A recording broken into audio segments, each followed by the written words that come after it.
Salam, selamat berjumpa dengan saya Nia Setia, pencerita relief Candi Borobudur, Mendut dan Sojiwan dari Sekolah Budaya Nitramaya di bawah asuhan Bapak Bambang Eka Prasetya MM. Mitra kebajikan, berbahagia sekali kali ini saya berkesempatan untuk menyampaikan sebuah kisah yang terpahat indah di dinding Candi Mendut dengan judul Kaca Pajataka yang berkisah tentang sepasang angsa menerbangkan seekor kura-kura. Demikian yang saya dengar. Dikisahkan ada seekor kura-kura yang tinggal di sebuah kolam kecil yang ditinggali oleh beberapa temannya juga ikan, udang, dan siput. Mereka hidup berbahagia. Namun, teman-teman dari kura-kura ini kurang menyukai sifat si kura-kura. Kura-kura memiliki kebiasaan buruk. Dia suka mencela teman-temannya. Apapun yang dimiliki teman atau apapun yang dilakukan oleh teman-temannya, pasti dia komentari. Namun kura-kura sendiri tidak pernah melihat sisi buruk dari dirinya. Dia suka mengatakan bahwa dirinya yang paling hebat di antara teman-temannya.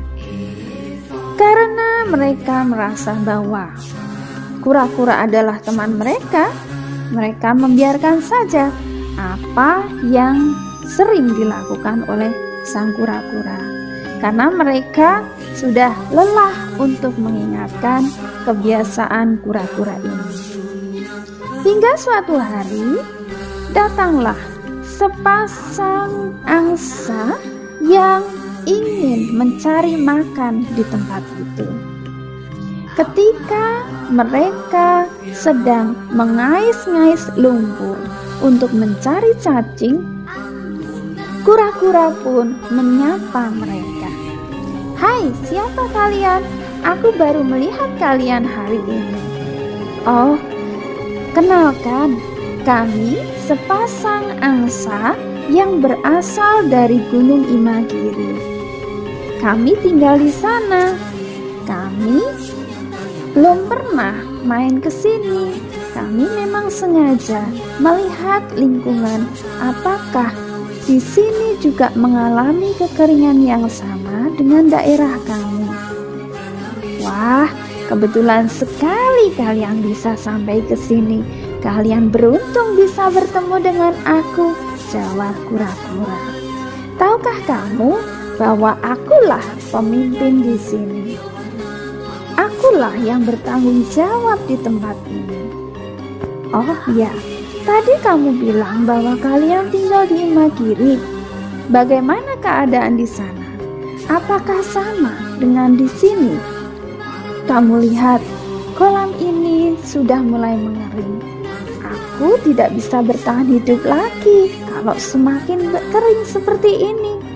Bisakah kamu menunjukkan tempat di mana aku bisa tinggal untuk sementara waktu sambil menunggu hujan tiba?" kata sang kura-kura. "Wah, kebetulan sekali teman. Di tempatku ada sebuah kolam yang besar. Memang sih sekarang musim kemarau, tetapi kamu tak akan kekeringan di sana karena sumber mata airnya cukup banyak. Meskipun di sana kekeringan, tetapi tidak sekering di daerah ini. Masih ada cukup air untuk bertahan hidup sampai musim depan. Apakah kamu mau ke sana?" tanya sang angsa. "Wah, kebetulan sekali. Aku kan yang bertanggung jawab di tempat ini. Jadi aku ingin melihat ke sana. Jika memang tempat itu pantas untuk kita tinggali, kita bisa mengajak teman-temanku untuk pindah ke sana. Bagaimana menurutmu?" tanya sang kura-kura. Sang angsa pun menjawab dengan lembut, "Wah, betul itu. kamu memang pemimpin yang hebat.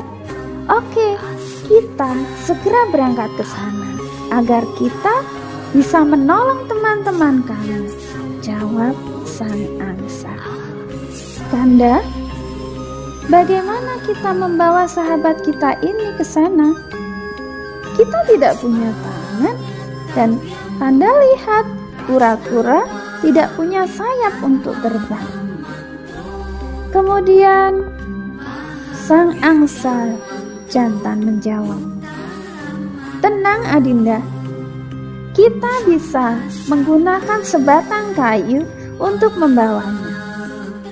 Kamu cengkram salah satu ujungnya dan aku pun mencengkram salah satu ujungnya. Dan sahabat kita kura-kura bisa menggigitnya di tengah. Maka kita bisa membawanya ke puncak Himalaya. Bagaimana menurutmu? Wah, iya Kanda, benar sekali. Ayo kita cari sebatang kayu untuk membawa sahabat kita ini. Segeralah sang angsa jantan mencari sebatang kayu untuk membawa sang kura-kura. Setelah mereka menemukan sebatang kayu itu, kemudian sang angsa pun meminta sang kura-kura untuk menggigit batang kayu itu. Namun, sang angsa jantan pun berkata, sahabatku kura-kura, ingat perjalanan kita cukup jauh dan ini sangat berbahaya. Ingat, aku mohon, janganlah kamu mengatakan sesuatu di saat kita terbang nanti. Apapun yang kamu dengar dan apapun yang kamu lihat, janganlah kamu mengucapkan sepatah kata pun, karena ini sangat berbahaya, kata sang angsa jantan. Baiklah, aku akan mengikuti petunjukmu, jawab sang kura-kura. Segeralah mereka bersiap-siap untuk terbang. Setelah sang kura-kura menggigit batang itu dan mereka pun terbang ke atas. Di saat mereka sedang terbang, ada beberapa anak kecil yang sedang main layangan. Ternyata mereka berteriak ketika melihat ada sepasang angsa membawa seekor kura-kura. Hei, lihat teman, ada sepasang angsa membawa seekor kura-kura. Anak yang lain pun berteriak, oh iya, lihat, aneh ya. Begitu kata mereka. Mendengar teriakan anak-anak itu, kura-kura itu lupa akan pesan dari sang angsa. Dia ingin menjawab perkataan dari anak itu. Dia ingin mengatakan begini, apa urusanmu? Ini kan aku yang terbang. Begitu dalam pikirannya. Namun ketika dia mau mengucapkan kalimatnya, baru membuka mulutnya, dan apa yang terjadi? Gigitannya terlepas. Kura-kura ini pun jatuh tepat di taman kerajaan. Di situ ada beberapa orang yang sedang berada di taman. Salah satunya adalah sang raja. Kemudian sang raja bertanya, kenapa ada kura-kura yang jatuh di tempat ini, pecah dan mati? Penasehat yang tak lain adalah sang bodhisattva kemudian melihat ke sekitar. Ternyata dia melihat sepasang angsa dengan sebatang kayu yang terbang meninggalkan tempat itu. Kemudian sang guru pun berpikir, oh, pastilah kura-kura ini dibawa oleh sepasang angsa tadi dengan cara menggigit batangnya. Ketika sang kura-kura ingin berkata sesuatu, maka lepaslah gigitannya, sehingga dia jatuh dan mati. Kemudian sang guru pun berkata, kita diberi pelajaran hari ini. Ada sepasang angsa yang membawa sebatang kayu untuk digigit oleh seekor kura-kura dan ingin membawanya pergi. Ketika kura-kura ini ingin berbicara, maka lepaslah gigitannya dari batang ini, sehingga dia pun jatuh dan pecah tubuhnya hingga berakhirlah kehidupannya.